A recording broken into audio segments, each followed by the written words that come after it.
Annapurna creative life को आपण मानक स्वागत। चलते आज आम प्रस्तुत करवा कार्तिक मासर हबिस डालमा। डालमा आमको ये सब सामग्री दरकार। से आम 200 ग्राम कंचा मुग डाली, गोटे गिना सारू, गोटे गिना कदली और गोटे गिना खंबाळु नेबा। से आम अल्प किछि पालुओ और 4-5 टिकला ओउ नेबा।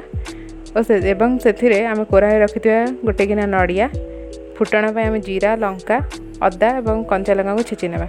पानी गरम हो जाए मुग डाली को धोई आम पकईदेवा और कटा हुए रखा समस्त परिया को से आम पकईवा।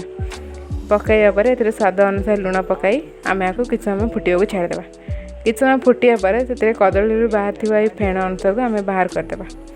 बाहर करापर आम से छेची रखि अदा और लंका को पकई फुटिया छाड़देवा। डालमा आमर ये अदा सीझी जापर से आम ओऊ को छेची पकईवा एवं नड़िया कोरा रखि नड़िया कोरा को आम पकईदेवा। पकई सारापर हबिस डालमा को तो फुटा जाए कि आम घरे खायापी आम फुटाई पार। 1 चामच देसी घी, 3-4 सुखिया लंका और जीरा को पकई फुटाई छाड़देवा। जीरा लंका फुटिया पर आम ए छेची रखि अदा को दे किस समय गोलाई या डालमा पकईदेवा।